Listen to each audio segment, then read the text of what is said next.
nós teremos o tema Como sensibilizar a população por meio de pesquisas científicas.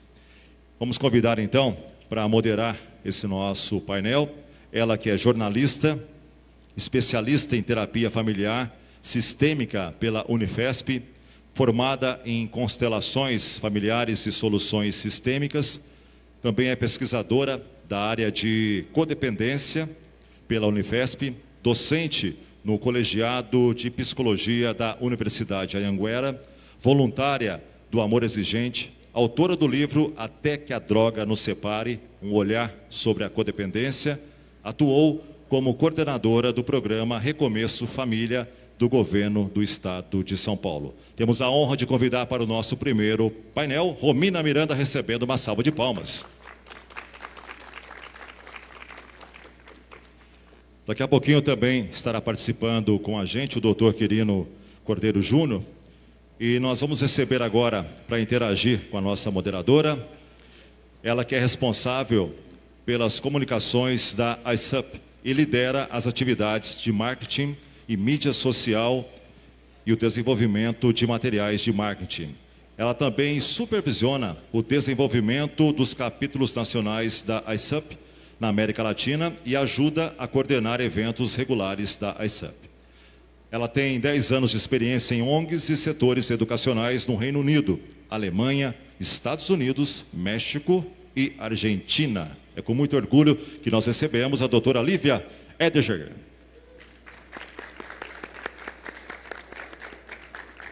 Só lembrando que a doutora, ela tem voo marcado para as 18 horas, então ela faz aqui a explanação, pode ser, Romina?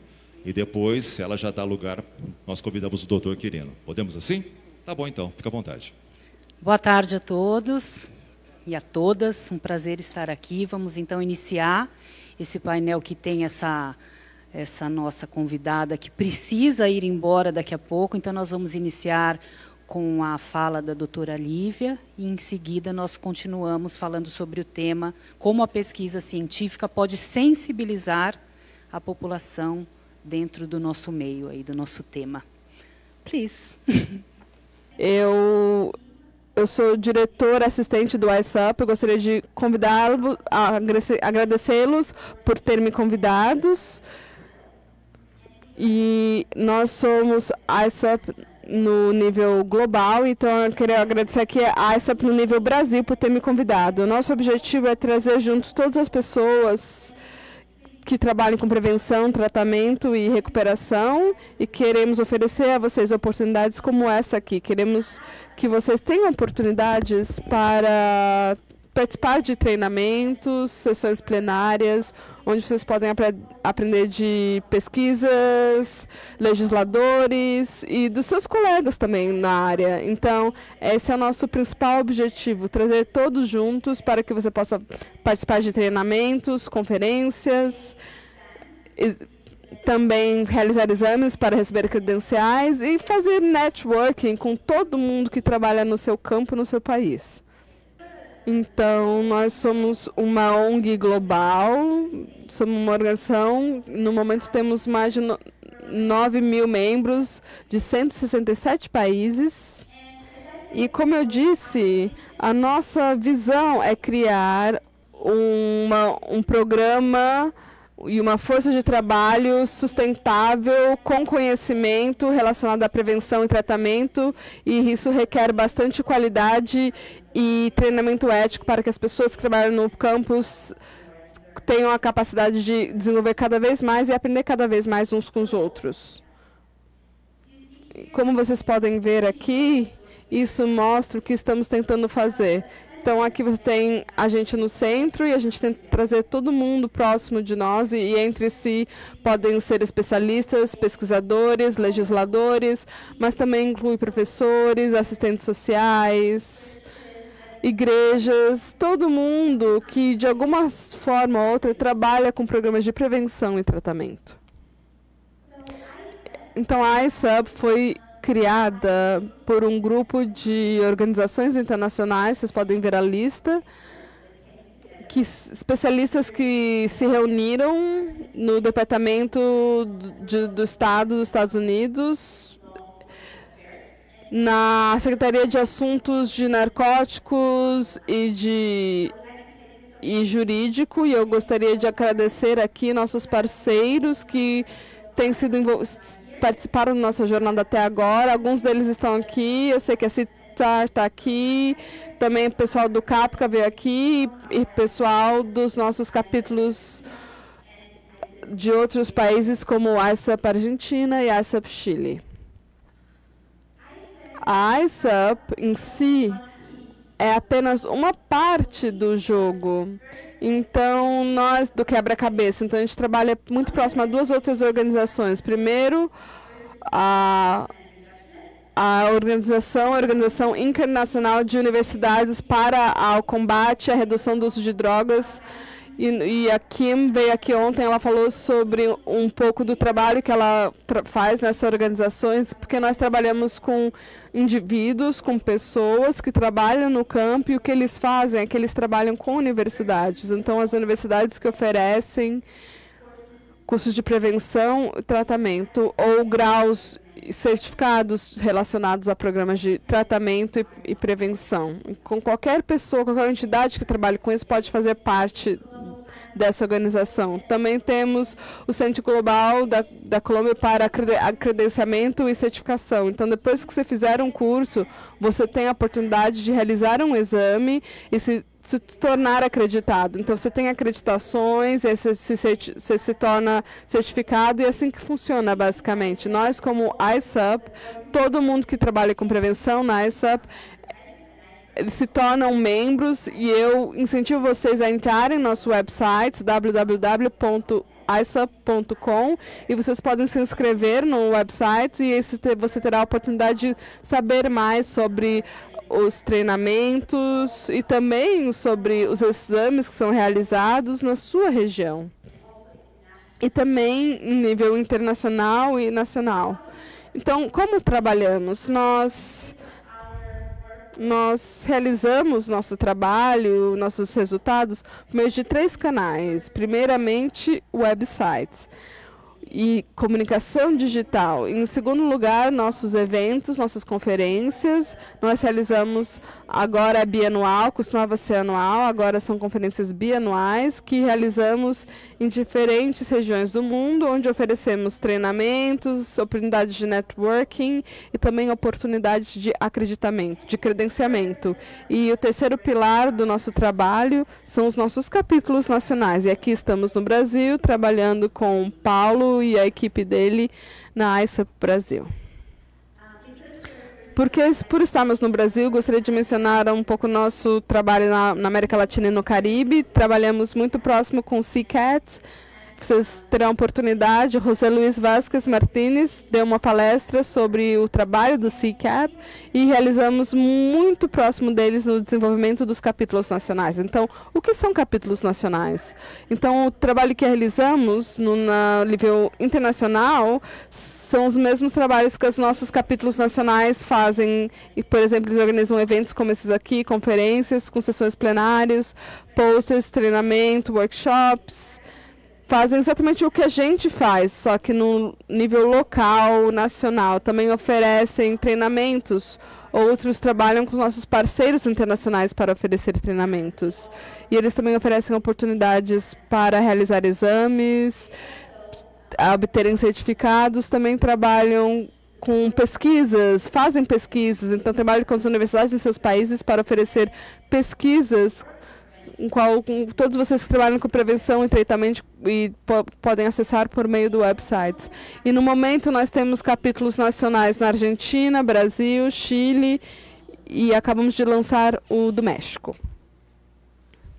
Então, como eu falei, o primeiro canal, o nosso maior canal no momento é o nosso website, nossa comunicação digital. No momento o website está em inglês, espanhol e português. Eu falo que estão nessas 3 línguas, não está perfeito, porque sabe que é difícil estar sempre atualizando tudo, como vocês sabem, quando você tem um website trilingüe ou de múltiplas línguas, mas a maior parte das informações estão em português e a gente vai tentar sempre atualizá-las em português.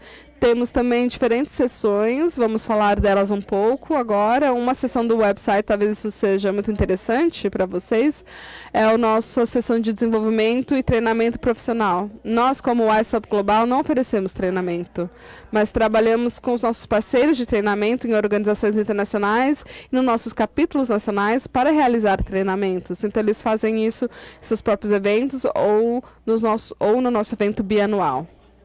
Então, na seção do website, você vai ver informações sobre os materiais para treinamento. Você pode, inclusive, fazer o download e analisar esses materiais que estão disponíveis em português. Você também pode ver quais são os prestadores educacionais, as organizações que, de fato, realizam treinamentos na sua região, no seu país. Você também pode ver as bases de dados de treinamento, que é uma lista de todos os cursos que estão sendo realizados no momento ao redor do mundo. E nessa sessão também temos uma sessão para procura de emprego, para vagas abertas. Sempre incentivamos nossos membros a acrescentar as vagas no website, nessa sessão, porque é muito difícil encontrar vagas em português. Então, se vocês tiverem vagas abrindo aqui no Brasil em português, por favor, compartilhe aqui nessa sessão. Se você estiver procurando por emprego, você pode entrar nessa página de vagas. Então, compartilhamento de conhecimento. Essa é uma parte muito importante do nosso website. É como se fosse uma biblioteca online. É uma seção na qual você pode encontrar as publicações mais recentes, pesquisas mais recentes, recursos que você pode usar no seu trabalho. Temos perfis por país, onde fala o que está acontecendo no Brasil, por exemplo, ou nos outros países da região. E aqui é algo que você pode acessar e também para enviar informação. Então, quando você quando você se inscrever para se tornar um membro, isso é algo totalmente gratuito, você pode ir até essa base de conhecimentos, aí você pode compartilhar o seu próprio trabalho. E aí é uma troca de conhecimentos e experiências. É isso que a gente faz nessa sessão. Você vai encontrar, por exemplo, o relatório sobre drogas num termo global. Então temos parceiros que vão compartilhar as publicações deles, como a Organização Mundial, por exemplo, mas também temos informações sobre treinamento, por exemplo, o que o nosso capítulo nacional no Paquistão está fazendo no momento. Então é uma grande riqueza de informações que você pode encontrar e contribuir com elas. E nós temos também várias línguas diferentes. Então, se você só tiver o material em português, tudo bem, a gente vai fazer o upload em português e a gente vai usar o Google Translator, por enquanto, para poder adaptá-lo para outra língua, para o inglês. Outra seção do nosso website são as redes, que são basicamente fóruns. Há um fórum agora para o WiSUP Brasil. Quando você se torna um membro da WiSUP, você pode entrar nessa rede e você pode novamente compartilhar suas experiências, ver o que tem, comentar, compartilhar fotos, como fotos dessa conferência. E é um pouco parecido com o Facebook, eu diria. Você pode compartilhar vídeos, PDFs, imagens. Então, essa é a ideia por trás das redes. Acho que a gente tem mais de 100 redes e temos também redes locais. Então, temos uma rede da América Latina, por exemplo.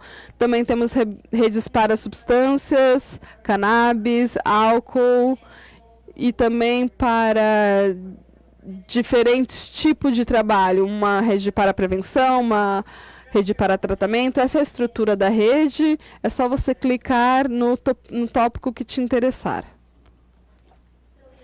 Então, a segunda área do nosso trabalho são nossos eventos bianuais, que ocorrem a cada 2 anos.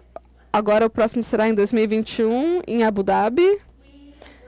Nós estivemos no Brasil, alguns de vocês estavam lá em Campinas, em 2016. Esse ano foi uma honra para nós fazer a parceria com vocês.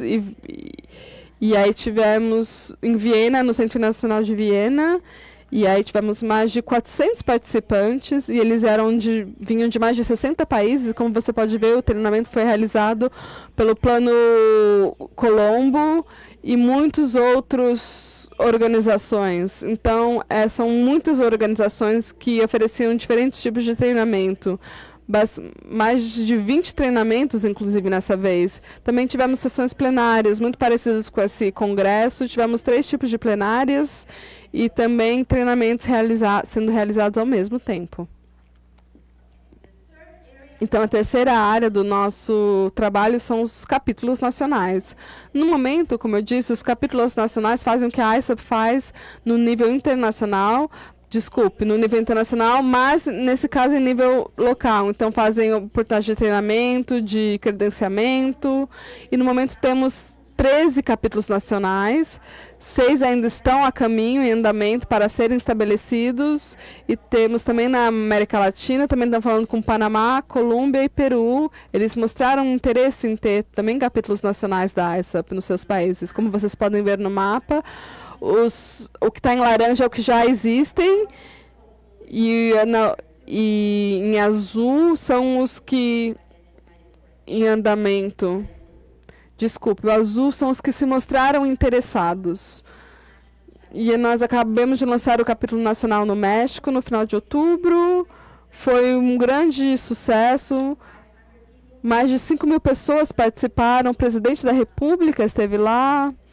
Foi como parte do CIJ, Centro de Integração Juvenil, no seu congresso. Era o congresso de aniversário deles e foi muito bem sucedido. E depois do lançamento, trabalhamos juntos com o CCAD e com a ISAP México e oferecemos um painel de prevenção. Foi, então, um treinamento de um dia, onde convidamos especialistas e pesquisadores que ofereciam informações relacionadas à prevenção com base em escolas, informações de escolas e científicas. Agora eu vou falar um pouquinho da ISAP Brasil, já que estamos aqui. É um prazer trabalhar com a equipe do ISAP Brasil e somos muito gratos pelo que foi feito até agora e seu esforço em trazer juntos o programa e a força de trabalho contra as substâncias químicas, prevenção e tratamento contra as substâncias químicas. Todo esse conteúdo que vocês estão vendo é oferecido pela ISAP Brasil. E como você pode ver, o conteúdo está em português, um pouco em inglês também, mas a maior parte está em português. E eles têm diferentes sessões, uma delas é a sessão de notícias. Se você clicar nisso, você descobre o que está acontecendo na ISAP Brasil e o que está acontecendo no Brasil. Se você checar numa base regular e fizer parte dessa rede, você estará atualizado. Aqui são algumas fotos do workshop em Campinas. E eu quero dividir alguns números com vocês. Em Campinas, nós tivemos 205 atendentes, membros, né? E 60 internacionais e 300 nacionais. 376 horas de treinamento. Então, novamente, muito obrigado por me receber. Foi um prazer e foi ótimo estar aqui pelos 4 dias que eu estive aqui. E como eu disse no começo, eu encorajo vocês a entrar no nosso site da ISAP. É só clicar e você pode escolher em português. Se inscreva como um membro. Nós temos 4 níveis diferentes de membros. E nós recebemos a sua aplicação e a gente aprova ela, e aí você pode começar a compartilhar com seus colegas, né, na rede, no Brasil, na área de tratamento de drogas. Muito obrigado. Ambas mostram que o gênero de maior prevalência como respondente das pesquisas é o feminino, 85% mulheres, sendo que 48% são mães, e 14% esposas. Então, qual é o que nós conseguíamos sensibilizar nas famílias quando nós trazíamos, por recursos psicoeducacionais, as questões que nós obtínhamos em pesquisa? Justamente mostrar para essa família que é natural que a mãe e a esposa precisem ter olhares diferenciados, porque são aquelas que primeiro adoecem, mas que também primeiro buscam ajuda. Então, por que ter trabalhos específicos para cada população? Isso, então, nos orientava. Se nós temos 48% mães, nós temos que ter um programa que olhe para a mãe e que olhe para a esposa de uma outra forma. Então, é importante entender essa questão do parentesco para que nós possamos criar intervenções adequadas a cada perfil. Uma outra informação importante é que essas respondentes da pesquisa, elas estavam lá falando a respeito do membro que estava na clínica ou na comunidade, ou o membro que as levou ao grupo de apoio, falando de uma pessoa. Porém, conforme nós avançávamos na pesquisa, nós descobrimos que 60% dessas pessoas têm mais de um usuário dentro do núcleo familiar. Então, isso significa o quê? Que o impacto, muitas vezes, é duplicado, triplicado, dependendo de quantos vínculos essa pessoa estabelecer com usuários, sejam seus filhos, cônjuges ou pais, o impacto vai só se multiplicando. Então, esse adoecimento familiar ele vai ganhando uma potência cada vez maior conforme a gente tem um número maior de usuários. Aqui, os relatos de que 17% dessas famílias que têm outros usuários relatam serem os seus pais. Então, de forma que isso nos mostra como que a questão transgeracional, a questão genética e comportamental acaba influenciando, então, no ciclo de repetição de padrões de adoecimento no que se refere à dependência e ao transtorno também da codependência. A pesquisa mostrava que a maior prevalência do início de uso é 12 a 21 anos, então, claro que sabemos que, infelizmente, hoje temos jovens usando crianças, na verdade, usando antes disso, porque não são nem jovens antes dos 12, porém, a maior prevalência se dá nesse contexto, que é onde acabam se concentrando os principais modelos de prevenção. Um outro fator fundamental que a família relatou foi a questão de conversar sobre o problema. 73% relatam que tem, sim, um diálogo com o seu familiar a respeito do uso e abuso de substâncias. Porém, nos parece que esse diálogo talvez não esteja bem orientado, visto que, por meio da promoção desse diálogo, as famílias não vêm conseguindo recursos internos para poder modificar a questão do sistema familiar. Problemas com a justiça. 38% relatam que os seus membros usuários já tiveram problemas com a justiça.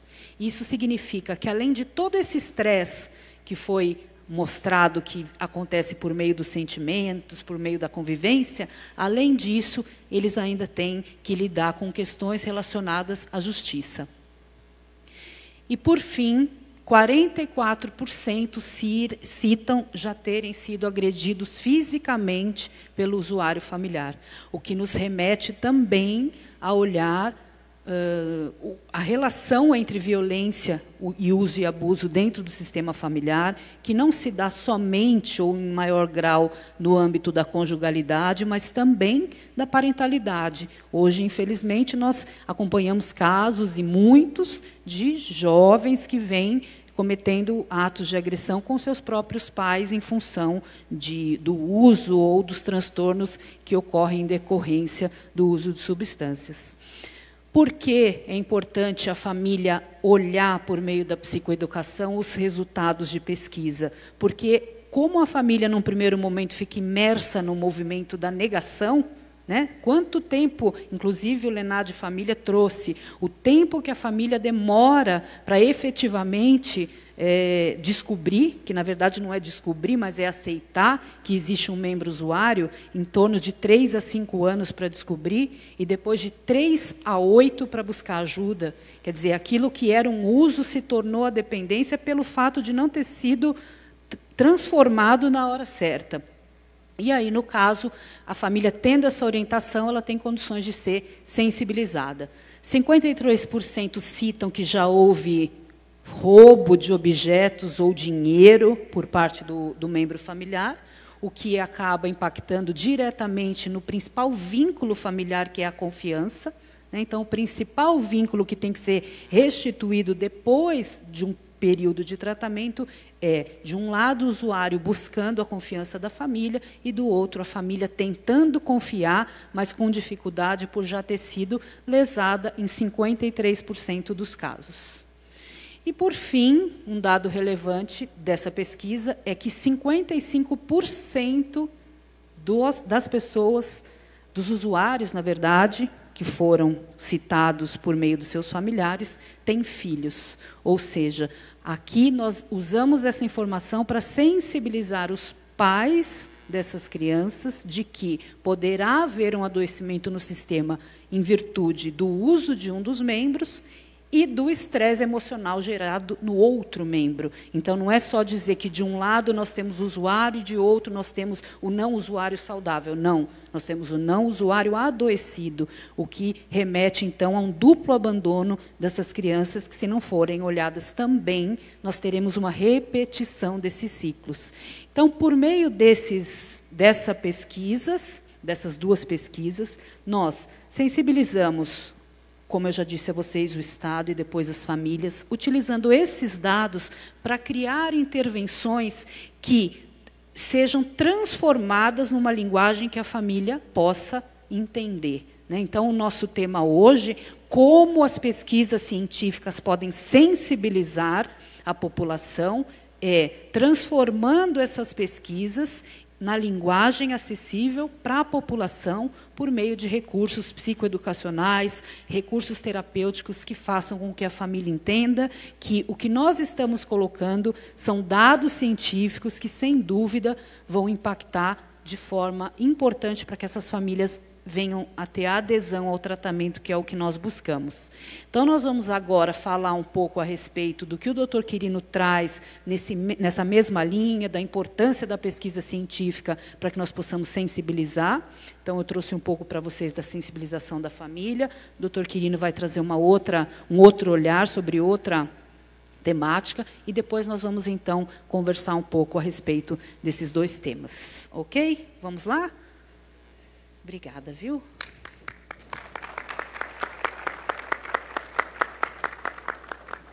E quando eu fui convidado para participar desta mesa especificamente, que trata de como deveríamos utilizar evidências científicas, o suporte científico para a sensibilização da sociedade, para a sensibilização das autoridades, para a realização de políticas públicas, eu optei por trazer este tema específico, que é como os leitos psiquiátricos funcionam como fator de proteção contra o encarceramento e o suicídio de pessoas com transtornos mentais e dependência química.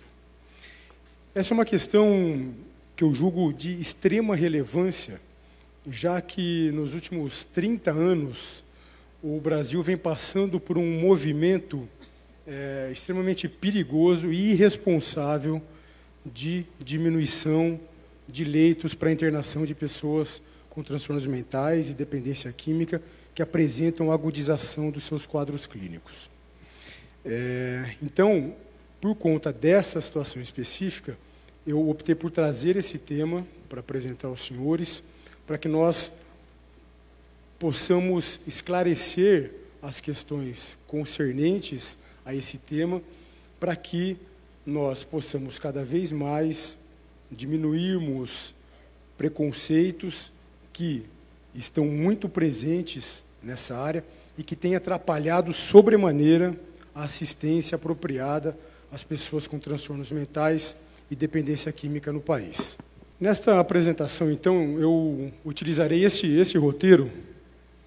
Inicialmente, nós conversaremos sobre a presença da questão relacionada aos leitos psiquiátricos na Política Nacional de Saúde Mental.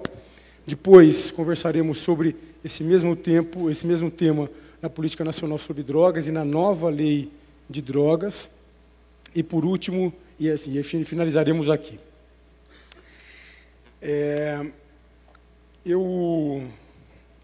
No início do ano de 2017, eu tive a oportunidade de assumir a coordenação nacional de Saúde Mental do Ministério da Saúde. Fiquei nessa função durante 2 anos, 2017 e 2018. Ao cabo de 2017, nós implementamos mudanças importantes na política nacional de saúde mental por conta de uma série de indicadores insuficientes, por uma série de indicadores muito ruins que nós vínhamos tendo na política pública de saúde mental. No ano de 2018, então, eu continuei no Ministério da Saúde, buscando implementar as mudanças que tinham sido realizadas com a publicação da nova Política Nacional de Saúde Mental, em dezembro de 2017. E agora, então, com a mudança de gestão do governo federal, eu fui convidado para permanecer no governo, mas em uma outra função, eu fui para o recém-criado Ministério da Cidadania, e lá também, enfim, tive a oportunidade de participar das mudanças da Política Nacional sobre Drogas, que foi publicado, então, no mês de abril deste ano, 2019, e também, enfim, conseguimos articular para a publicação da nova Lei de Drogas, publicada agora no mês de junho, também deste ano de 2019. As modificações na Política Nacional de Saúde Mental, na Política Nacional sobre Drogas e na Lei de Drogas tinha como objetivo a oferta de cuidados mais apropriados para as pessoas que apresentam transtornos mentais e dependências químicas no Brasil, por conta, novamente, insisto, nos indicadores muito ruins que nós tínhamos dessas políticas públicas. Focando especificamente, então, e inicialmente na Política Nacional de Saúde Mental, e no que diz respeito especificamente à internação psiquiátrica como um recurso terapêutico para as pessoas com transtornos mentais e, obviamente, também dependência química, se nós utilizarmos uma perspectiva histórica para entender essa situação, como que o Brasil chegou como está hoje, né, numa situação de penúria absoluta de leitos para internação para pessoas com transtornos mentais e dependência química que apresentam agudização dos seus quadros clínicos e precisam de tratamento em um ambiente protegido. Se nós nos valermos, então, de uma perspectiva histórica para entender essa situação na qual nós estamos imersos hoje, nós podemos inicialmente nos remeter à década de 50, já do século passado, e nós vamos, então, identificar um movimento importante, né, ligado ao movimento da contracultura, que estava ganhando força naquele momento histórico, que é o movimento da antipsiquiatria. Então, aqui nós temos alguns autores importantes naquele contexto, né, Lang, Leeds, Thomas Szasz, eram autores que colocavam em xeque o diagnóstico psiquiátrico, que colocavam em xeque os tratamentos psiquiátricos e que também colocavam em xeque as estruturas assistenciais utilizadas para os tratamentos das pessoas que apresentavam, então, transtornos mentais e dependência química. Esse é um movimento importante, mas extremamente embasado em questões ideológicas e pouco embasado em questões técnicas. Mas, um pouco tempo depois, bebendo, então, dessa água da contracultura e do movimento da reforma, do movimento da antipsiquiatria, essas duas figuras são figuras importantes, né, nesse contexto. Um deles é o Michel Foucault. Michel Foucault foi um filósofo francês que também, enfim, teve um papel importante nesse contexto de colocar em xeque, de contestar a psiquiatria, os seus métodos terapêuticos, as suas estruturas assistenciais. Mas o Foucault, na verdade, foi uma figura mais importante para a sociedade como um todo, porque o Foucault tinha uma posição contrária, né, e crítica, não só aos equipamentos de assistência na área de psiquiatria, como os hospitais psiquiátricos, mas também outras estruturas que, segundo ele, eram estruturas de contenção das pessoas, que eram estruturas que estariam em favor do sistema e contra as pessoas. Então, por exemplo, o Foucault era um grande crítico do sistema de ensino, um grande crítico das universidades, era um crítico do sistema prisional, era um crítico das polícias, enfim, era um indivíduo que tinha uma posição contrária a estruturas que, segundo ele, eram meramente estruturas de poder. E a psiquiatria e o hospital psiquiátrico deixaram, então, de ser considerados como estruturas de assistência para as pessoas e começaram a ser, então, consideradas como estruturas de exercício do poder médico, do poder da sociedade sobre as pessoas doentes. Franco Basaglia foi um médico psiquiatra italiano, e o Franco Basaglia também foi uma figura importante, porque o Franco Basaglia, imerso nessa cultura da antipsiquiatria, o Franco Basaglia iniciou na Itália um grande movimento de reforma da assistência na área de saúde mental na Itália, conhecido como Reforma Psiquiátrica Italiana. Também muito pouco embasado em questões técnicas e muito embasadas em questões ideológicas, como nós vamos conversar e mostrar mais adiante. A grande questão é que essas duas figuras tiveram grande influência no Brasil. Michel Foucault chegou a ser professor da Universidade de São Paulo, da USP, então contribuiu na formação de uma série de gerações de filósofos e intelectuais brasileiros. E o Franco Basaglia, na década de 80, foi uma figura muito fácil aqui no Brasil, veio várias vezes. O Franco Basaglia foi uma grande figura que impulsionou a reforma psiquiátrica brasileira. Aqui, enfim, só para a gente ver um entendimento, aqui é um trecho do livro do Franco Basaglia, que fala então sobre a reforma psiquiátrica, a reforma da assistência na área de saúde mental, as pessoas com transtornos mentais, dependência química. Eu vou tomar a liberdade de ler aqui para os senhores. Então, esse trecho aqui do Basaglia diz que o hospício, que é o hospital psiquiátrico, é construído para controlar e reprimir os trabalhadores que perderam a capacidade de responder aos interesses capitalistas de produção. Então, o entendimento, na verdade, que o Franco Basaglia tinha da psiquiatria, do hospital psiquiátrico, dos aparatos de cuidado, era que, na verdade, esses serviços deveriam ser excluídos da sociedade, porque estariam a serviço não do cuidado, não da assistência às pessoas, mas sim do exercício do poder sobre elas. Então, na verdade, no Brasil, enfim, esse contexto todo chegou um pouco mais atrasado no Brasil. A reforma psiquiátrica foi um movimento importante em vários países do mundo. No Brasil chegou um pouco mais tarde, mas achou aqui um importante caldo de cultura, né? Na década de 80, o Brasil estava passando por um movimento de redemocratização, então existia um caldo de cultura importante de receber movimentos e ideias ditas mais progressistas, como essas.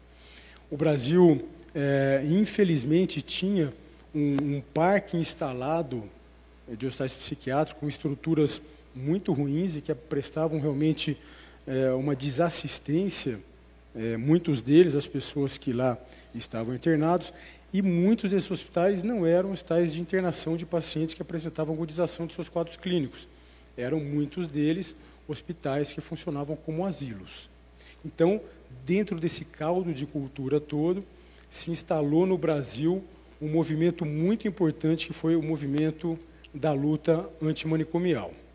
O movimento da luta antimanicomial ganhou um poder ainda maior quando, então, final da década de 80, início da década de 90, os principais líderes desse movimento da luta antimanicomial chegaram ao poder. Chegaram, então, e assumiram a coordenação de saúde mental do Ministério da Saúde e começaram, então, a implantar a sua política dentro de um viés da antipsiquiatria e do movimento da luta antimanicomial. E, na verdade, não foram só os hospitais psiquiátricos que começaram a sofrer com o movimento da luta antimanicomial, mas outras estruturas assistenciais também, como, por exemplo, ambulatórios. Tanto é que os senhores talvez conheçam poucos ambulatórios de saúde mental por aí, sim ou não? Os senhores conhecem muitos CAPs, sim ou não? Sim, por quê?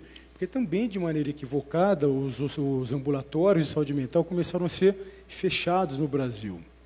Por quê? Com uma ideia que não faz sentido com a realidade, que os ambulatórios seriam meramente lugares de medicalização das pessoas, e não um lugar de tratamento.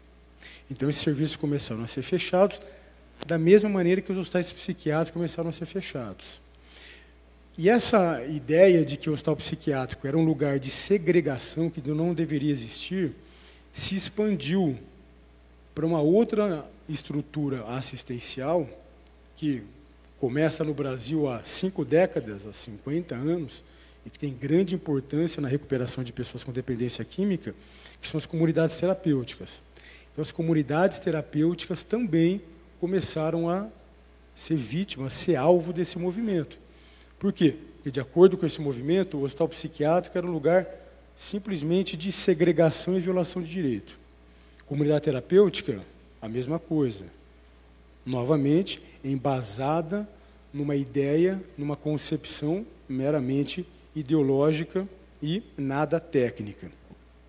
Então, o cuidado de pessoas com transtornos mentais e dependência química deveriam acontecer necessariamente, obrigatoriamente, de acordo com a cartilha dos representantes da luta antimanicomial, em serviços de base comunitária, no caso, os CAPs. Mesmo indivíduos que estivessem apresentando agudização de seus quadros clínicos e que precisassem de um cuidado no ambiente protegido. Esse movimento, enfim, ele foi ganhando corpo no Brasil, e no ano de 2001 foi publicado um marco legal, advindo então desse movimento todo que estava em curso no Brasil, que é a Lei 10.216, de 2001, que eu imagino que os senhores conheçam. Qual que é a grande questão aqui? A grande questão é que a Lei 10.216 ela é extremamente interessante para as pessoas que apresentam transtornos mentais, dependência química, e tem um espírito que abarca, de fato, as necessidades das pessoas. A grande questão é que, com a publicação dessa lei, os técnicos e os ideólogos da luta antimanicomial deram a sua interpretação para a lei. Só que, na verdade, é uma interpretação completamente equivocada, e a gente vai ver um pouquinho agora aqui. Se a gente olhar, então, para a Lei 10.216, a gente vai perceber, então, que o ponto central da lei é o seu artigo 2º, que diz o que aqui? No seu parágrafo único. São direitos da pessoa portadora de transtorno mental, e aqui inclui também dependência química, ter acesso ao melhor tratamento do sistema de saúde consentâneo às suas necessidades. O que significa isso? Se o indivíduo apresenta um quadro clínico que precisa de um tratamento de base comunitária, cabe ao governo ofertar esse tratamento. Se ele apresenta uma agudização do seu quadro clínico que precisa de uma internação num hospital, cabe ao governo ofertar esse tipo de tratamento. Se ele apresenta um quadro clínico recorrente, ele precisa de um acolhimento, um tempo prolongado, num cuidado residencial, cabe ao governo ofertar o cuidado para ele numa comunidade terapêutica. Ou seja, o que a gente precisa ofertar como poder público é o cuidado para as pessoas de maneira consentânea, ou seja, de acordo às necessidades dos pacientes, e não de acordo com a concepção ideológica de determinado grupo que está no poder em determinado momento histórico. Essa é a questão que precisa ficar bem claro para a gente. Em relação às internações psiquiátricas, por exemplo, a Lei 10.016, em momento algum, diz que não é possível, que não se pode fazer internação. Aqui, inclusive, fica bem estabelecido, no seu artigo 6º, os 3 tipos de internação. Internação voluntária, internação involuntária e internação compulsória, que é aquela que acontece por decisão judicial. Ou seja, então, as internações psiquiátricas estão previstas na legislação brasileira, na Lei 10.016, inclusive nas suas 3 distintas modalidades. Essa é uma questão importante para a gente, porque a Lei 10.016 tem 13 artigos, e nenhum desses artigos diz que não pode ter hospital psiquiátrico no Brasil, que não pode ter comunidade terapêutica, que não pode ter ambulatório de saúde mental. Não existe em nenhum dos 13 artigos da lei. Entretanto, o que acabou acontecendo é que essa lei teve uma interpretação própria do grupo que estava no Ministério da Saúde ao longo dessas quase duas décadas. De maneira interessante, então, ainda nessa perspectiva histórica, no ano de 2010, ou seja, aí já vão quase 10 anos, o Sistema Único de Saúde, o SUS, passou a organizar a sua assistência em redes assistenciais. Qual que é a ideia disso? A ideia é que, assim, o indivíduo que apresenta um quadro clínico mais leve, ele pode e deve ser acompanhado num serviço de base comunitária. Faz sentido? Sim ou não? O indivíduo, por exemplo, apresenta uma hipertensão arterial. Só para a gente sair da saúde mental, da dependência química. Hipertensão arterial. Ele pode ser tratado na atenção básica? Sim ou não? Não só pode, como deve. Por quê? Porque as doenças são extremamente prevalentes na população e nós, muitas vezes, não temos especialistas para dar conta da grande magnitude de pessoas que apresentam-se enfermas. Então, atenção básica tem que ser potente? Sim ou não? Sim. Quadros mais complexos vão ficar na atenção básica? Não. Vão migrar para um serviço mais especializado.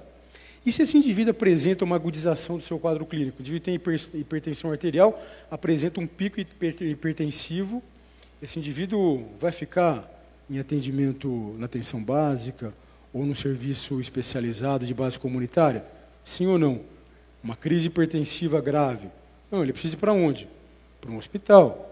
Ele vai ser avaliado. Se o quadro dele melhorar, talvez ele possa voltar para casa e retomar o seu tratamento de base comunitária. E se o quadro clínico dele piorar ou se mantiver grave, esse indivíduo vai ter que ser hospitalizado? Sim ou não? Sim. O indivíduo que apresenta transtorno mental, dependência química, também. Se o quadro clínico dele ficar mais grave ainda, talvez ele precise ir para a UTI. Por quê? Porque senão ele vai morrer. O indivíduo com um quadro de hipertensão grave, descontrolada. O indivíduo que apresenta transtorno mental e dependência química, se a gente talvez não interná-lo em determinadas circunstâncias, talvez ele possa morrer também.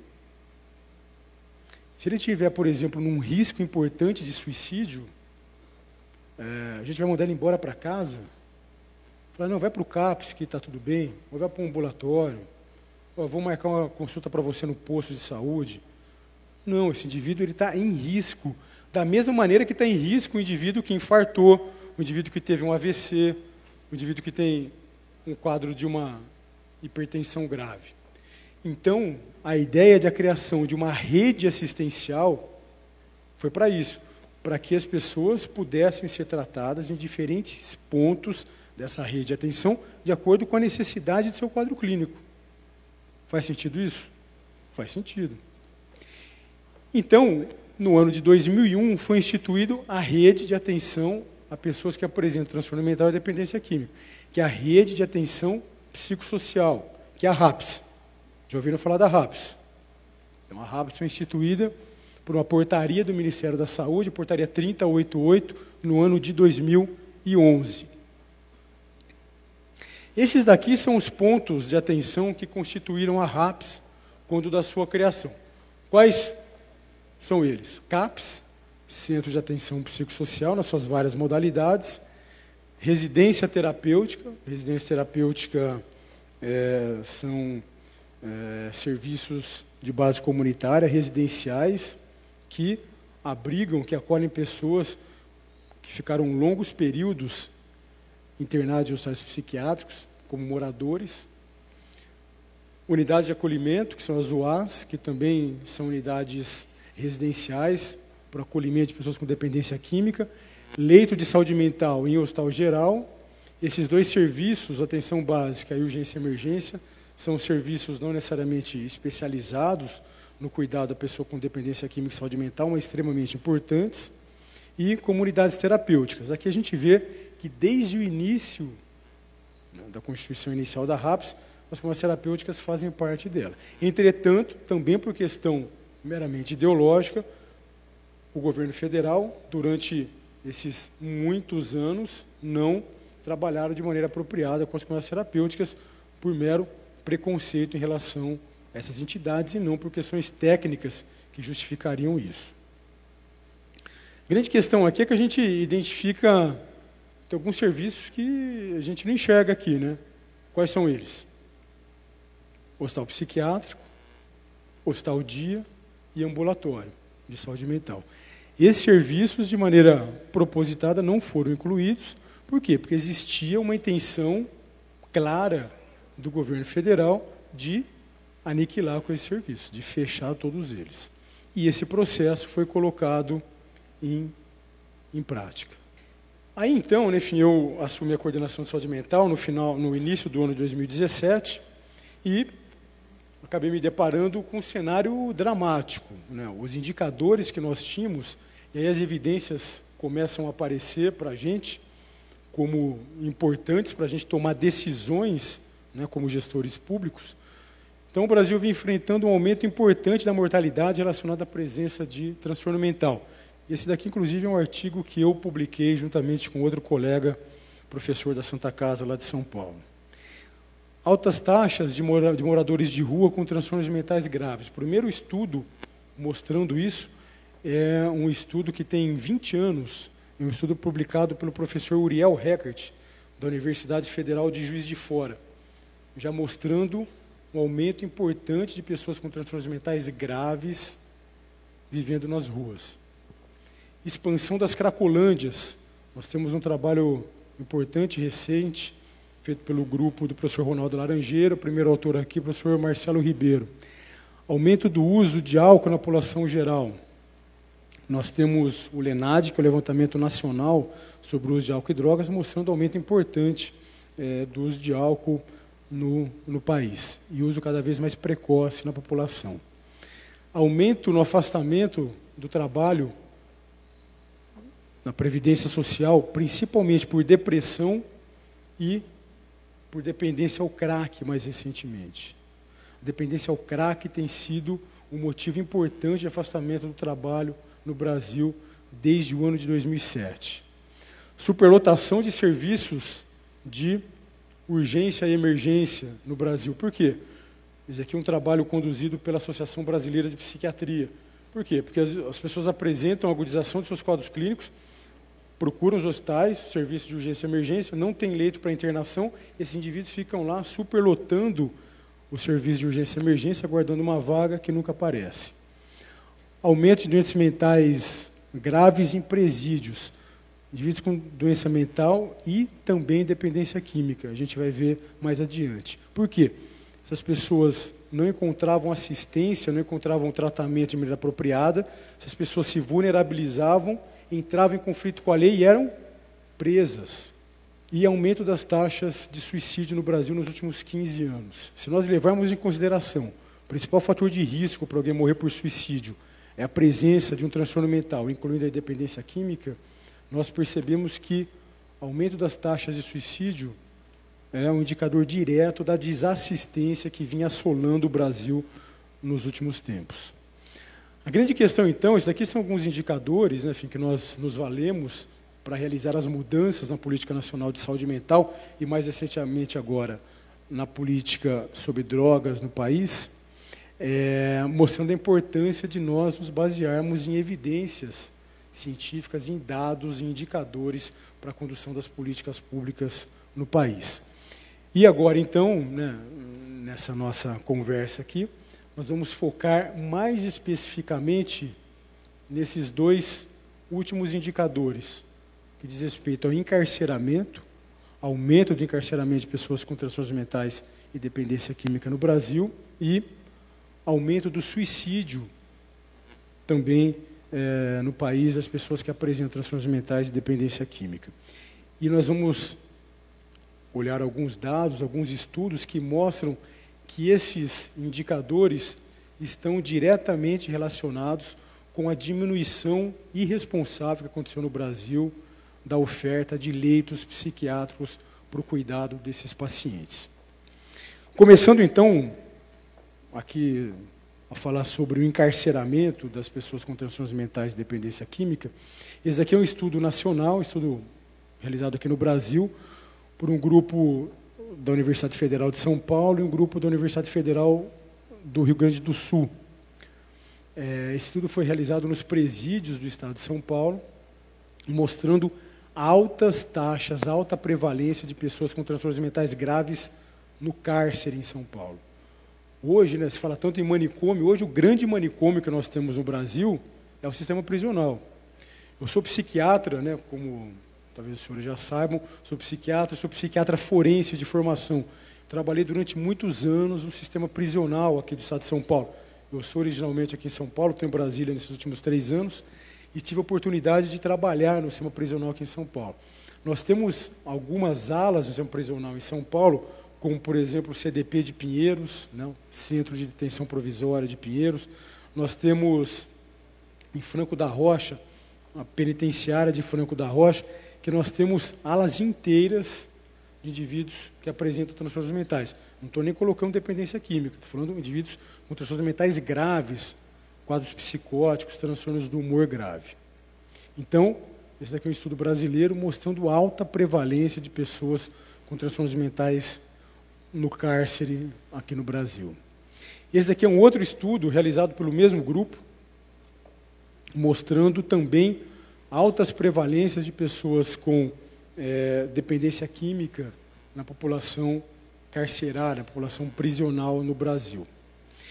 E esse é um ponto interessante, importante da gente discutir aqui, porque um dos argumentos que são utilizados para a liberação das drogas, da maconha no Brasil, é que é isso, né?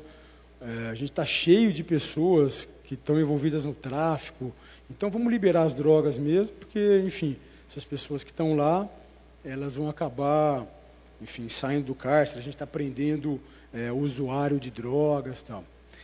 É verdade que a gente está prendendo no Brasil o usuário de drogas? Não é verdade.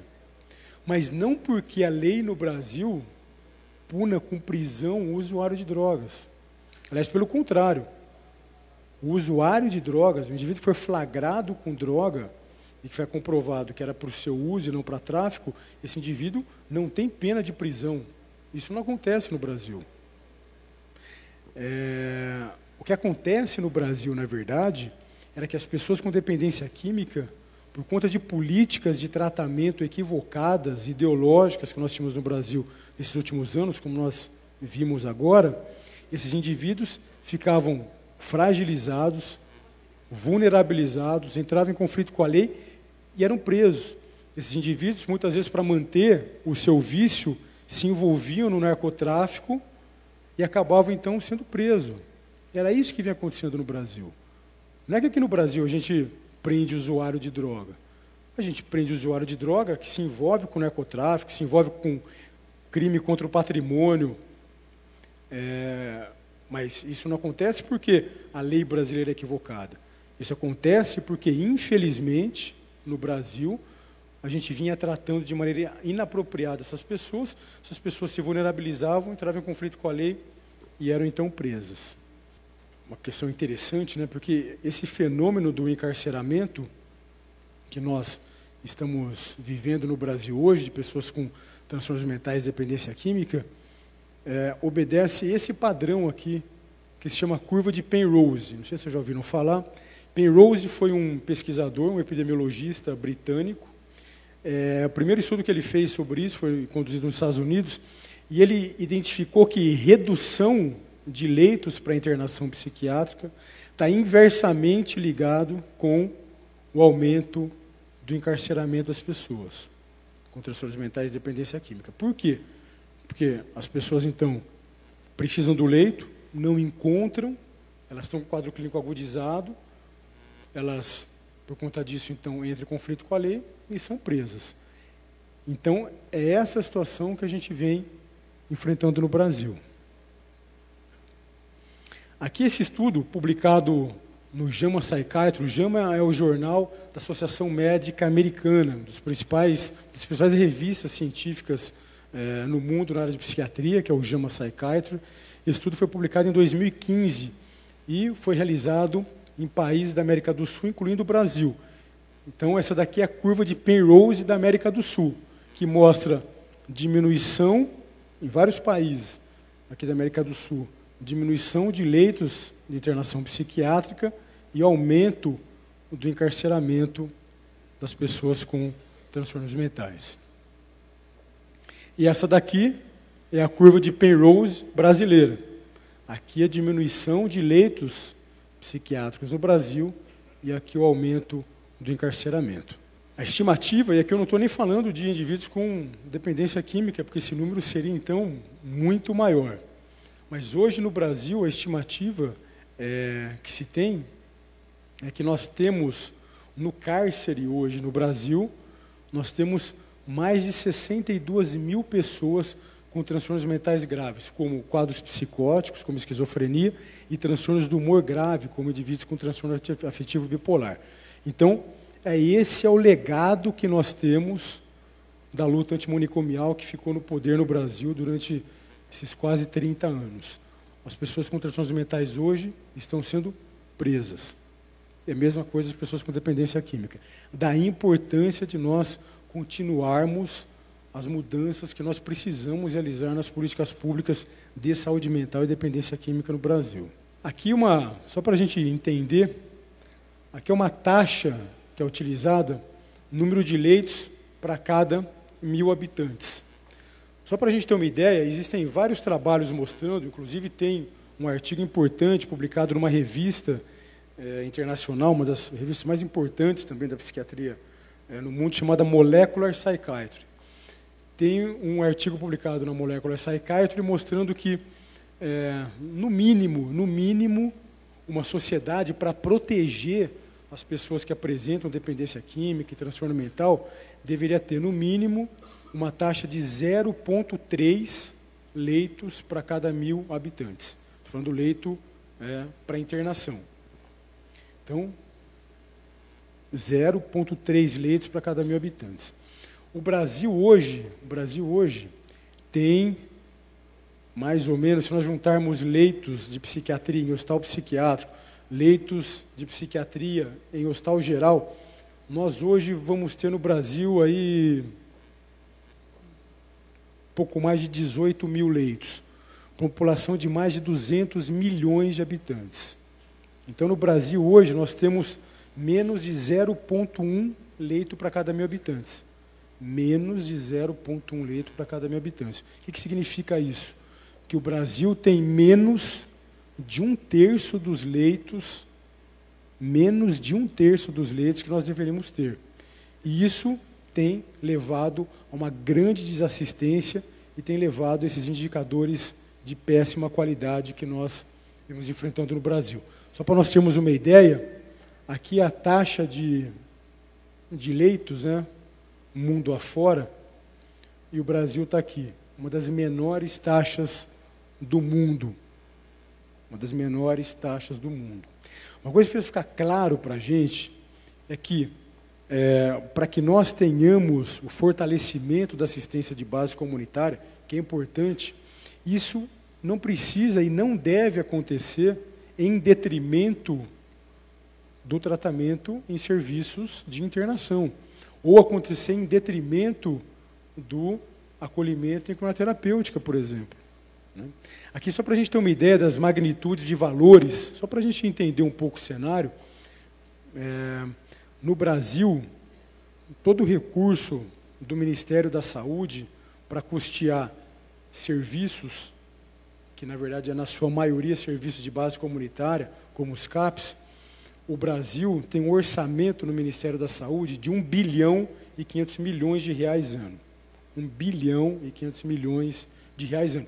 E esse daí é um dinheiro só, dinheiro federal. A gente tem um financiamento no SUS, que é um financiamento dito tripartite, entre dinheiro federal, dinheiro dos estados e dinheiro dos municípios. Então, esse número é muito maior, talvez 3 vezes mais que isso. Mas só do governo federal, 1 bilhão e 500 milhões de reais. E aí é interessante, porque quando nós, no Ministério da Cidadania, as comunidades terapêuticas estão conosco lá no Ministério da Cidadania.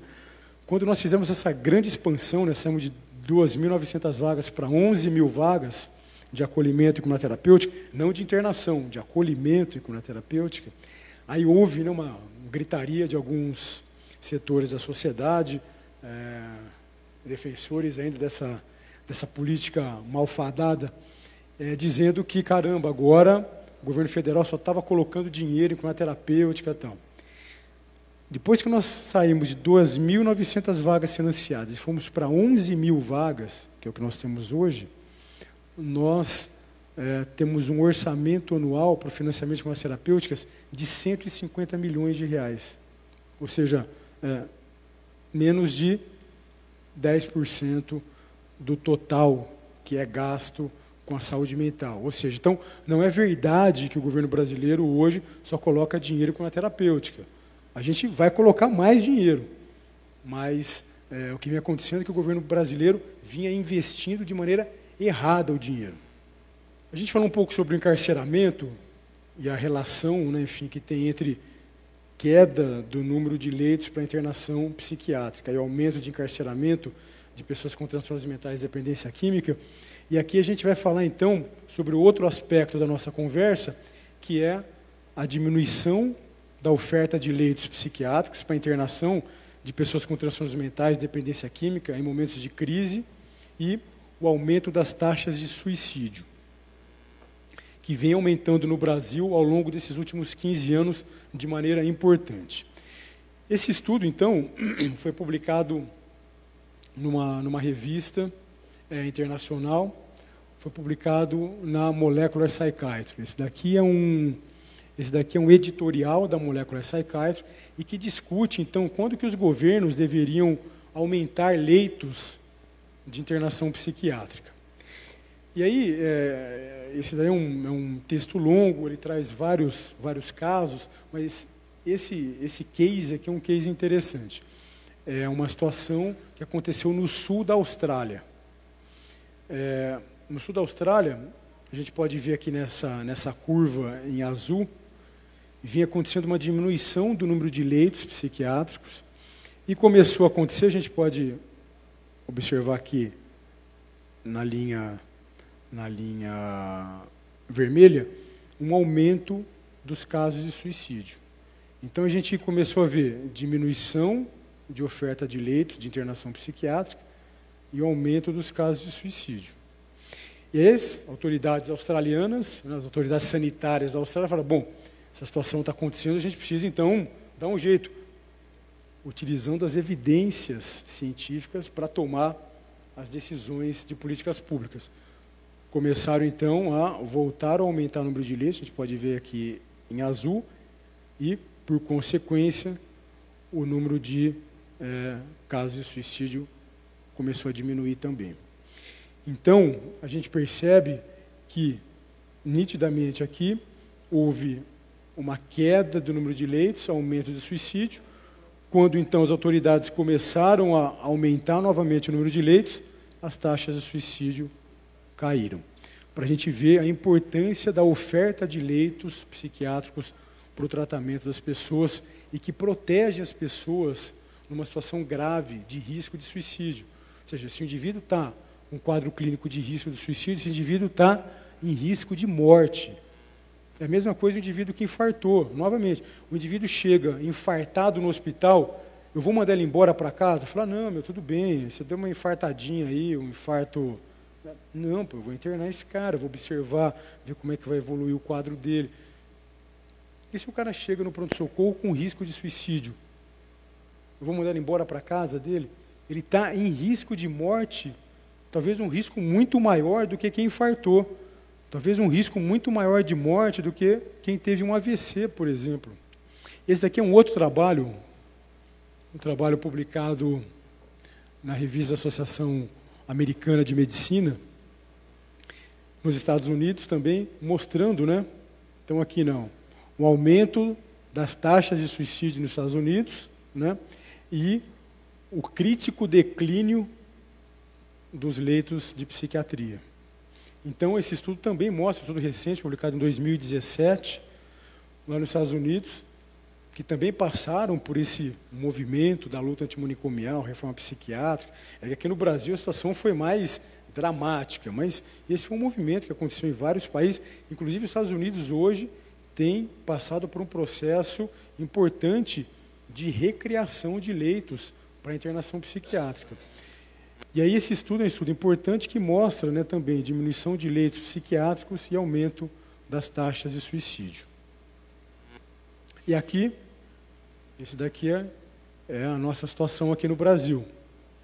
Diminuição do número de leitos psiquiátricos e aumento das taxas de suicídio no Brasil ao longo desses últimos 15 anos.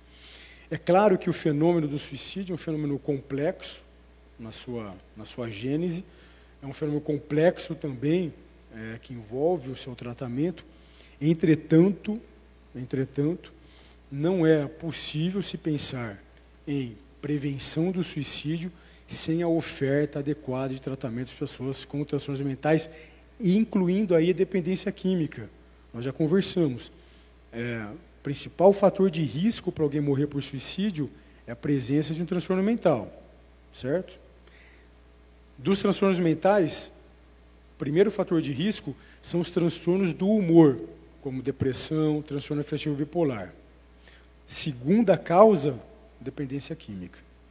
Ou seja, tratarmos adequadamente as pessoas com dependência química é um fator de proteção contra o suicídio. Então, enfim, falando um pouco então das novas ações, né, da Política Nacional de Saúde Mental, nós, então, colocamos o hospital psiquiátrico, o hospital dia e os ambulatórios na rede de atenção psicossocial, na RAPS, quando da publicação da nova Política Nacional de Saúde Mental, em 2017.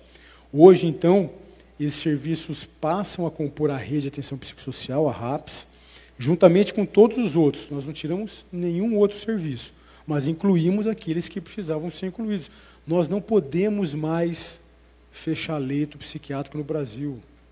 Essa é uma irresponsabilidade. Nós não podemos mais fechar ambulatório no Brasil. A gente precisa de todos os serviços.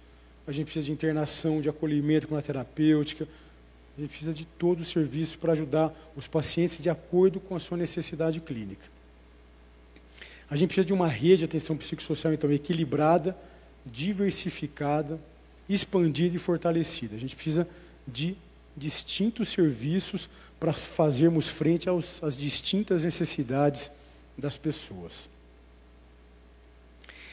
Essa é uma questão importante que eu costumo trazer sempre, né, para o debate. No ano que nós publicamos a nova Política Nacional de Saúde Mental, em 2017, em que incluímos o hospital psiquiátrico na rede, por exemplo, nós expandimos os outros serviços da rede, serviços de base comunitária. Só no 2017 nós criamos 108 CAPs no Brasil, continuando a expansão da série histórica dos CAPs. Agora, não dá para a gente imaginar que a gente vai conseguir resultados positivos no tratamento de pessoas com dependência química, na sua recuperação, investindo em um único tipo de serviço. Falando então especificamente dos hospitais psiquiátricos, nós, naquela ocasião, reajustamos o valor das diárias em 65%. Fazia quase 10 anos que essas diárias não eram reajustadas. Isso daí não aconteceu à toa. Isso aconteceu para asfixiar financeiramente os hospitais psiquiátricos no Brasil. Então, nós reajustamos o valor da diária para que esses hospitais pudessem, enfim, continuar sobrevivendo. Tomamos outras medidas, por exemplo, essa aqui é uma nota técnica que nós publicamos, a nota técnica 103 de 2018 do Ministério da Saúde, que permite que os hospitais psiquiátricos possam participar de um programa do Ministério da Saúde chamado 100% SUS. Só para vocês terem uma ideia, como que vinha esse processo de asfixia financeira proposital dos hospitais psiquiátricos, o Ministério da Saúde criou um programa chamado Programa 100% SUS, por meio do qual serviços filantrópicos, né, que ofertassem 100% do seu serviço para o SUS, teriam um aporte adicional de recurso financeiro, menos os hospitais psiquiátricos. Então, um hospital ortopédico podia ter, um hospital geral, um hospital de problemas do coração, mas o hospital psiquiátrico não. Então nós revertemos isso, os hospitais psiquiátricos puderam então passar a receber também os benefícios do programa 100% SUS. Começamos a trabalhar emendas parlamentares para fortalecer os hospitais. No ano de 2017, só 2 hospitais nós conseguimos. Em 2018, aumentamos para 10. E, até o ano de 2017, os hospitais psiquiátricos não recebiam emendas parlamentares. Porque quando algum parlamentar queria colocar algum recurso no hospital psiquiátrico, o Ministério da Saúde, por meio da Coordenação de Saúde Mental, bloqueava, vetava. Isso daqui é só para mostrar para os senhores que a nova Política Nacional de Saúde Mental contou com um apoio importante de várias entidades da sociedade, entidades representantes de pacientes e familiares, entidades científicas, entidades acadêmicas, entidades profissionais. Então, foi um momento importante na área de saúde mental no país. Aqui lá em Brasília, uma reunião de apoio à nova Política Nacional de Saúde Mental, realizada no final de 2017. Isso aqui é só para mostrar que a nova Política Nacional de Saúde Mental é uma política do SUS, né, pactuada. Nós tivemos essa pactuação na Comissão Intergestores Tripartite, que reúne gestores do SUS, gestor federal, estadual, municipal. Esse daqui foi o lançamento da Política Nacional de Saúde Mental, no final do ano de 2017. E agora vamos falar um pouquinho, então, sobre a Política Nacional sobre Drogas, né? Nesse contexto, então, de mudança na Política Nacional de Saúde Mental, ainda no ano de 2017, no mesmo período que nós começamos a mudar a Política Nacional de Saúde Mental, nós levamos para a discussão no Conselho Nacional de Política sobre Drogas, no CONAD, a necessidade que nós tínhamos de mudança também na Política Nacional sobre Drogas. Porque nós também vimos enfrentando problemas importantes na política nacional sobre drogas no país.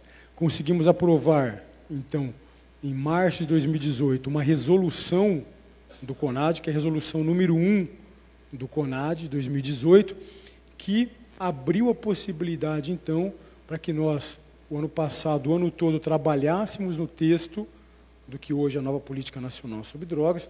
O ano passado não conseguimos avançar com o texto.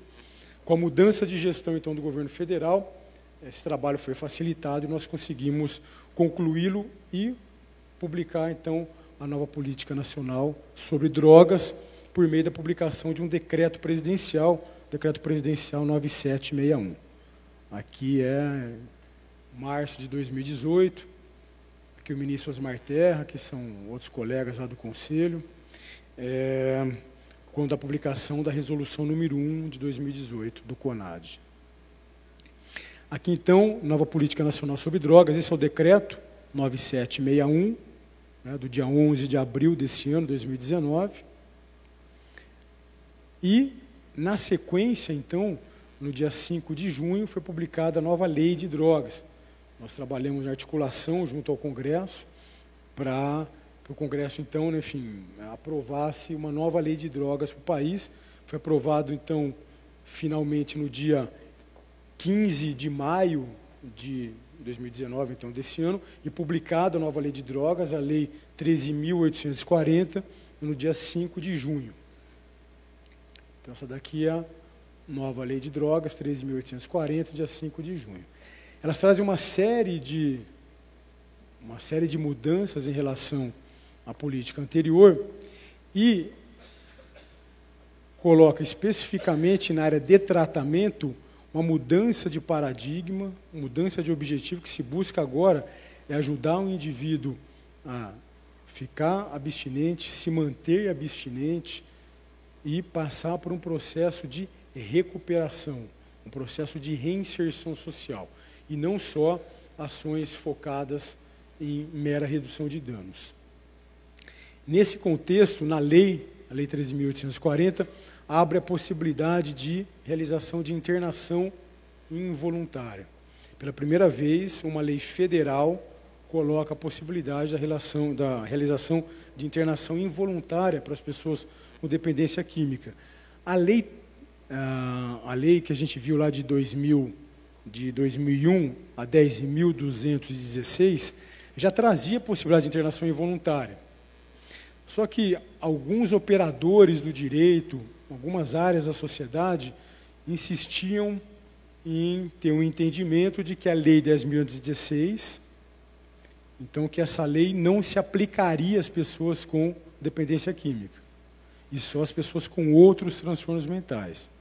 Então existia esse entendimento que a Lei 10.216 não se aplicaria às pessoas com dependência química. Então, por conta disso, é que foi incluído no texto da atual lei a possibilidade, em muitos casos, a necessidade da realização de internação involuntária para as pessoas com dependência química. Dentro desse contexto, então, da nova Política Nacional de Saúde Mental e da nova Política Nacional sobre Drogas e da nova Lei de Drogas, esse daqui, então, eu trago para os senhores um trecho do texto da nova Política Nacional sobre Drogas, o decreto presidencial, que inclui os hospitais psiquiátricos, ambulatórios, hospitais-dia, inclui também as clínicas especializadas no tratamento de pessoas com dependência química, como parte da rede de assistência às pessoas que apresentam dependência química no Brasil, juntamente com outros serviços. A ideia aqui, na verdade, é que nós tenhamos assistência para as pessoas com dependência química novamente, tal qual é lá o espírito da Lei 10.816, de acordo com a necessidade das pessoas. Então, nós incluímos aqui ambulatórios, hospitais psiquiátricos, hospitais-dia, tal qual incluímos na RAPS, quando da mudança da Política Nacional de Saúde Mental, em 2017, e incluímos também aqui clínicas especializadas, né, que também são importantes, e incluímos também como novidade, a gente não está falando sobre isso, mas acho que é importante também, um momento inédito, né, que é o aparecimento aqui nessa rede de atenção às pessoas que apresentam transtorno mental e dependência química, mais especificamente, que é a inclusão dos grupos de apoio e mútua ajuda, que é uma novidade, né? Ou seja, isso nunca tinha aparecido, e nós incluímos porque sabemos a importância de grupos não anônimos, grupos anônimos, e a partir disso, então, nós começamos a trabalhar para nos aproximarmos e fazermos as parcerias importantes para que o governo federal possa ajudar no fomento, ajudar na expansão também dos grupos de apoio e de mútua ajuda no Brasil, que são tão importantes, né, no processo de recuperação das pessoas com dependência química e de suporte aos seus familiares. Aqui, enfim, só para a gente ter uma ideia, né, já que a gente está falando de questão aí de como que as evidências científicas podem ajudar a balizar e dar um norteamento diferente para as políticas públicas, né? E também como a gente vai conversar aqui sobre como que as evidências científicas podem e devem ser utilizadas também, né, enfim, para que a sociedade, enfim, também possa entender um pouco melhor e que a sociedade possa receber informações para formar o seu convencimento, para formar a sua opinião sobre as coisas. Esse daqui é logo que foi publicada a nova lei de drogas, o Datafolha soltou uma pesquisa. E é o Datafolha, hein? Então, essa pesquisa ainda eu fico mais contente com o seu resultado. Na verdade, assim, o Datafolha publicou essa pesquisa, focando especificamente sobre a questão da internação involuntária, mostrando que 8 em cada 10 pessoas no Brasil, na verdade, o número mais preciso é 83% da população brasileira, é favorável à internação involuntária para pessoas com dependência química.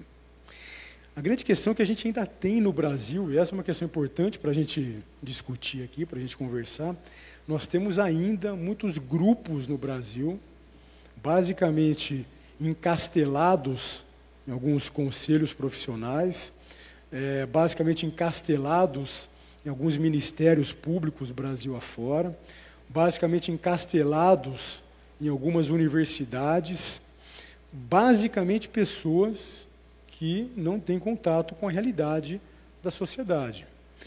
Encastelados na imprensa, por exemplo, na Folha de São Paulo. Agora, a grande questão é que, quando a gente vai para a população que sente na pele e que vivencia esses problemas no dia a dia, é esse o resultado que a gente tem, né?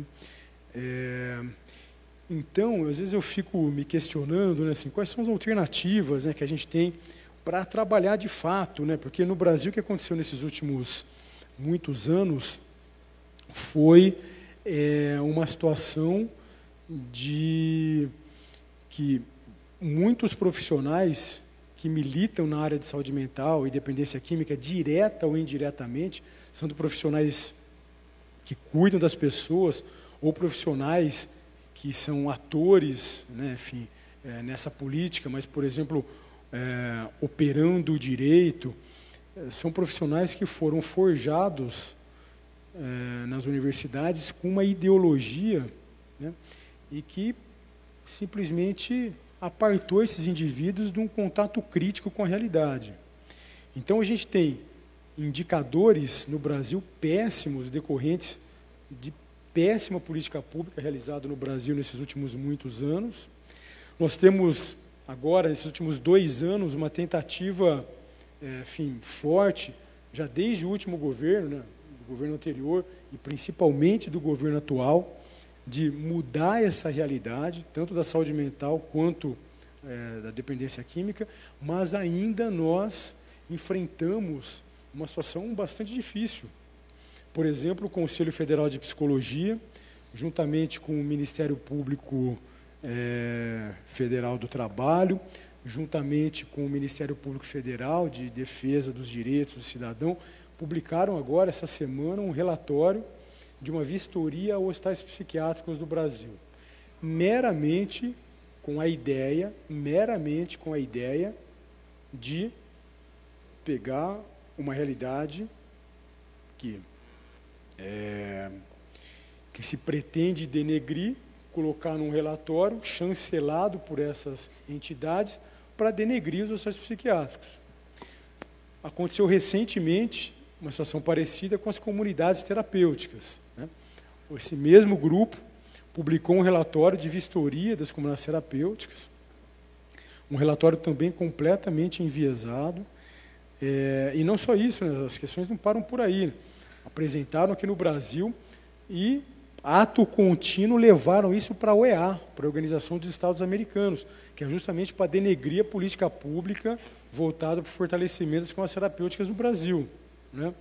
E aqui eu gostaria de parabenizar publicamente a FEBRACT, Federação Brasileira das Comunidades Terapêuticas, que foi lá na OEA denunciar o que estava acontecendo aqui no Brasil, que esse tipo de vistoria era uma arapuca que estavam querendo se armar, era uma questão que estavam querendo organizar para denegrir as comunidades terapêuticas do Brasil. Então, tudo isso para dizer que nós temos indicadores que mostram para a gente que a gente precisa mudar, nós temos a opinião pública que, em tese, está do lado das mudanças, como a gente pode ver, mas a gente tem setores da sociedade minoritários, mas que insistem em implementar ações que, nesses últimos anos, em nada ajudaram a população que apresenta dependência química e transtorno mental no Brasil. Então, era isso que eu gostaria de trazer para os senhores e fico à disposição para o debate. Muito obrigado.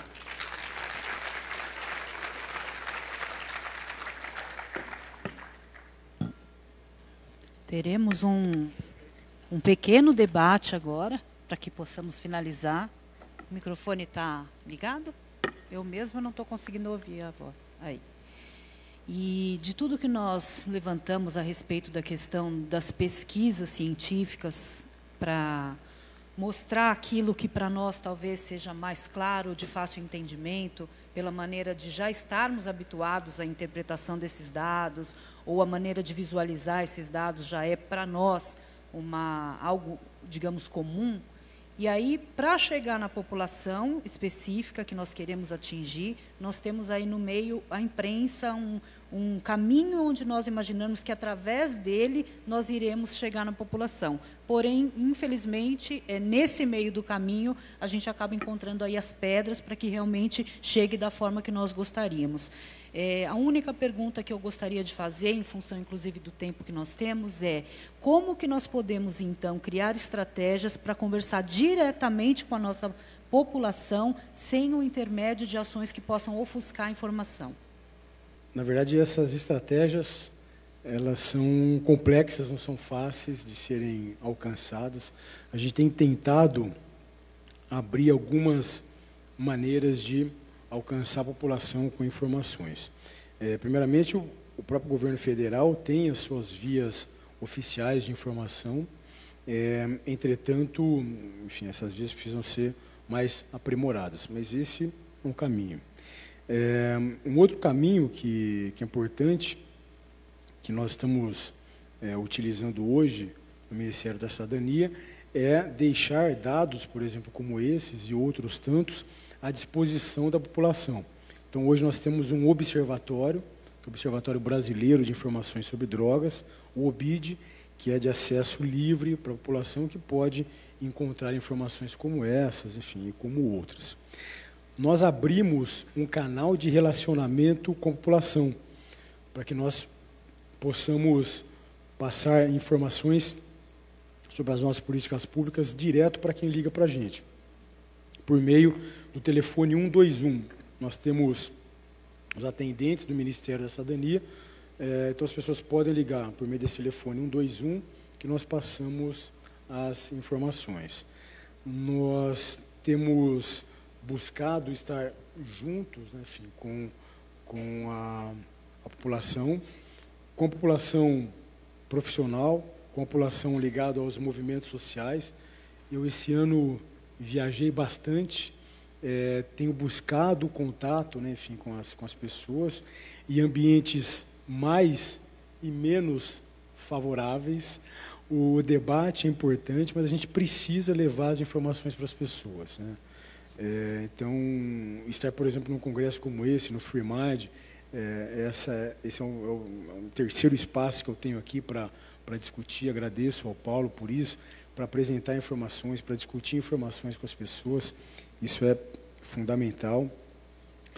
Nós temos um trabalho com a assessoria de comunicação do Ministério da Cidadania, que busca levar para a imprensa, para a grande imprensa, informações que são mais fidedignas, né? A gente sabe da dificuldade disso, mas a nossa ASCOM, a assessoria de comunicação, tem buscado fazer com que isso aconteça.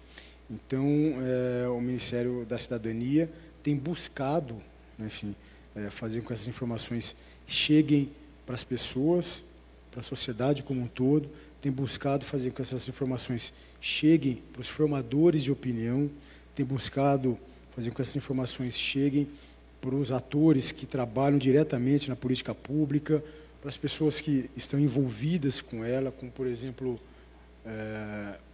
pacientes, familiares. Então, e, obviamente, que nós temos também primado por uma articulação importante com os gestores, né, com os gestores públicos. Então, a gente está com várias estratégias, mas não é fácil.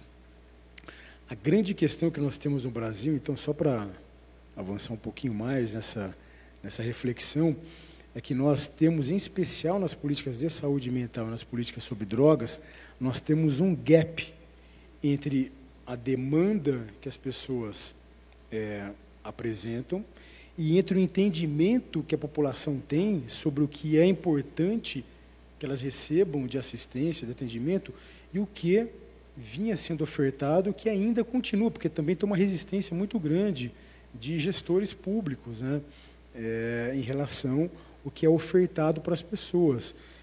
Existe ainda uma mente, né, fazer me referir aí a um trecho de uma música, a mente travada na ideologia, né? Então, isso daí ainda persiste em várias áreas das políticas públicas de saúde mental e de drogas no Brasil. No entanto, a gente tem esse trabalho importante, é um trabalho que nós não estamos realizando ainda, mas eu acho que é muito importante. Nós começamos algumas ações, mas ainda muito tímida, que é trabalhar na formação das pessoas, né? Infelizmente, a formação dos profissionais que trabalham nessas políticas públicas, direto ou indiretamente, no Brasil, nesses últimos anos, essa formação foi eivada de questões de entendimento ideológico, né? Só para a gente discutir, é importante a gente falar de casos reais, né? Senão fica sempre uma questão, parece teoria da conspiração. Assim, a minha esposa, por exemplo, é terapeuta ocupacional. Fez terapia ocupacional na USP, Universidade de São Paulo. Durante o curso de saúde mental dela, ela não atendeu um paciente, mas ela leu quase todos os livros do Foucault.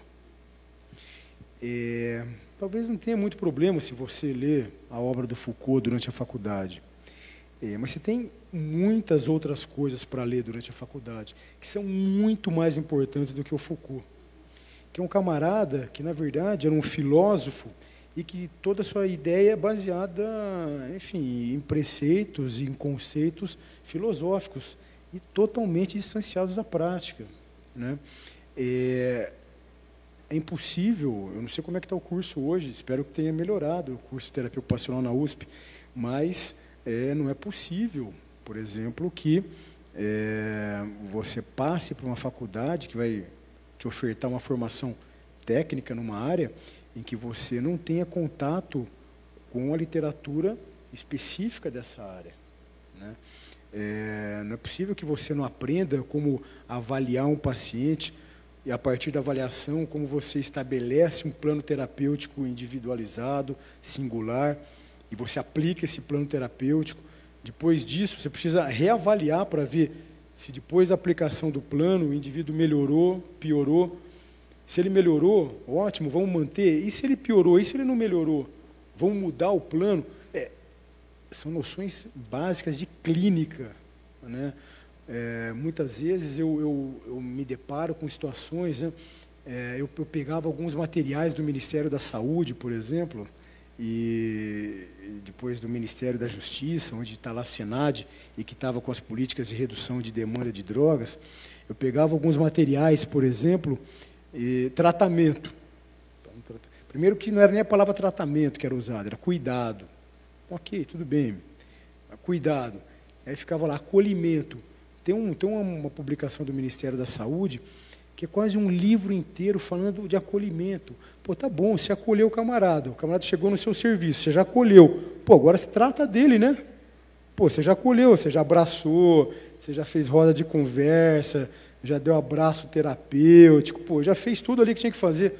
O camarada já está acolhido no seu serviço, ele já está se sentindo bem. Caramba, então trata o paciente, né? Ele está ali para ser tratado, ele está com um problema de saúde, né?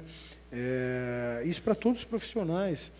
Então, o que a gente ficou no Brasil é um viés ideológico muito forte e um empobrecimento técnico, né? Muitos profissionais de serviço de saúde mental e dependência química não sabem tratar as pessoas. Então, o que a gente precisa, e aí o Ministério da Saúde, da Cidadania agora, a gente está trabalhando nisso. Eu falei da formação, a gente está com poucas, na verdade nenhuma ação, para ser mais preciso, na formação básica, ali no curso de formação dos profissionais da área de saúde e tal, mas eu acho que isso é importante, né? Isso está no nosso radar. A gente começou a trabalhar algumas parcerias para pós-graduação, por exemplo, né? E também para cursos de capacitação. Então, agora a gente está com um curso aberto, né, que é o Compacta, parceria do Ministério da Cidadania com a Universidade Federal de Santa Catarina e a Unifesp, mas a nossa ideia é que nós possamos também entrar nessa área de formação. Caso contrário, infelizmente, nós vamos ter problemas, vamos continuar tendo problema, porque, às vezes, eu estava no Ministério da Saúde e, como mostrei aqui, né, a gente abriu muito CAPS no Ministério da Saúde, e sempre tinha essa pressão, abre mais CAPS, abre mais CAPS. Às vezes eu ficava pensando, tá bom, eu vou abrir mais um CAPS para quê, né? Eu vou abrir lá, mas que tipo de impacto que isso vai trazer de fato para as pessoas? Se os profissionais que estão ali, né, muitas vezes, têm uma deficiência tão primária de questões básicas, né, de clínica, não sabe fazer diagnóstico, né? E muitas vezes por questão ideológica, porque não, pô, você vai fazer o diagnóstico, você vai rotular a pessoa, mas muitas vezes você vai precisar do diagnóstico sim, para poder organizar o tratamento, para poder intervir naquele quadro clínico. Né? Se o indivíduo chega lá com um quadro clínico para você, você precisa saber se ele está psicótico ou não, para você ordenar o tratamento. E se ele está psicótico, se ele tem esquizofrenia, se ele tem transtorno delirante persistente, se ele tem uma depressão psicótica, se ele tem transtorno afetivo bipolar, se ele tem um transtorno mental orgânico, se ele, enfim, se é um transtorno psicótico induzido ou não por drogas. Caramba, você precisa saber disso. Quando você faz um diagnóstico de alguém, só aproveitar essa questão, quando a gente faz um diagnóstico de alguém, a gente não está rotulando ninguém, não. A gente está tentando entender a situação daquele indivíduo para melhor ajudá-lo. Então, são questões importantes para ficar claro aqui para a gente, porque a gente ficou submerso no Brasil, né, numa mediocridade, né, que é uma coisa que é inaceitável. Então, a gente precisa começar a retomar o que é óbvio. Né? Se o indivíduo chega no médico, eu preciso saber se ele infartou. Se ele infartou, por exemplo, porque ele obstruiu uma artéria coronária, é diferente se obstruiu a outra. Né? Se ele infartou no ventrículo, é diferente do que se ele infartou no átrio. Ou seja, a gente precisa saber o que está acontecendo com as pessoas. E na área de saúde mental e dependência química, não é diferente. Então, a gente precisa retomar essas questões. É óbvio que respeitar a individualidade, a gente respeitar o paciente, ter um tratamento humanizado, a gente acolher as pessoas, tudo isso é preciso. Mas a gente precisa tratar as pessoas, reconhecer de fato qual é o problema. E só para finalizar, essa questão da intervenção também é uma coisa que também tem me incomodado muito já há muito tempo. Acho que muito por conta disso que eu fui para Brasília, assim, porque eu não aguentava mais de verdade, assim, sabe? Ficar vivendo essa situação, né? Um discurso que pretensamente defendia direitos dos pacientes, que pretensamente defendia direitos das pessoas, mas que basicamente o que fazia mesmo era violar direitos. Porque a hora que você trata de maneira igual os diferentes, você está causando dano para os mais vulneráveis. A partir do momento que eu falo assim, não, eu não interno ninguém, eu trato todo mundo de base comunitária, a partir do momento que eu falo assim, eu vou respeitar a sua decisão de não internar em qualquer circunstância, claro que a gente respeita até um ponto de que o indivíduo tem condições de tomar uma decisão efetivamente autônoma, até o ponto em que o indivíduo tem condições de tomar essa decisão autônoma e não estiver colocando em risco ele mesmo e as pessoas do seu convívio. Quando isso acaba acontecendo, acabou. A gente precisa intervir. Se a gente não intervém nessas situações, a gente está sendo omisso. E era assim que vinha acontecendo com o Brasil nesses últimos anos. A gente não pode mais aceitar isso. A gente não pode mais aceitar isso. Isso é uma irresponsabilidade que vem acontecendo no Brasil. Durante muitos anos, o poder público no Brasil se pautou pela irresponsabilidade. E ainda hoje tem resquício disso, que a gente não pode mais aceitar. Isso tem que ser banido do mapa. Bom, por que eu fiz essa pergunta? Porque eu acredito que nós precisávamos falar um pouco mais a respeito desses canais, OBID, formação, de tudo aquilo que vem sendo feito, mas principalmente porque eu acredito que sensibilizar a população precisa ser feito por uma persona. E o Dr. Quirino vem sendo essa persona, né? Alguém que está sempre conosco, no nosso dia a dia, acompanhando congressos, eventos, participando, valorizando o trabalho dos grupos de apoio. Então, eu acredito que sem esse perfil, nós ficamos ainda com esse vácuo de como chegar à população. Então, eu gostaria de agradecer a oportunidade de estar aqui conversando, de conhecer um pouco mais e, principalmente, de ter você, o senhor, o nosso amigo, o Dr. Quirino, sempre tão próximo para que nós possamos, aí, com a ajuda dele, caminharmos juntos em prol aí, de tudo aquilo que a gente sonha para um futuro melhor por meio da prevenção. Muito obrigada.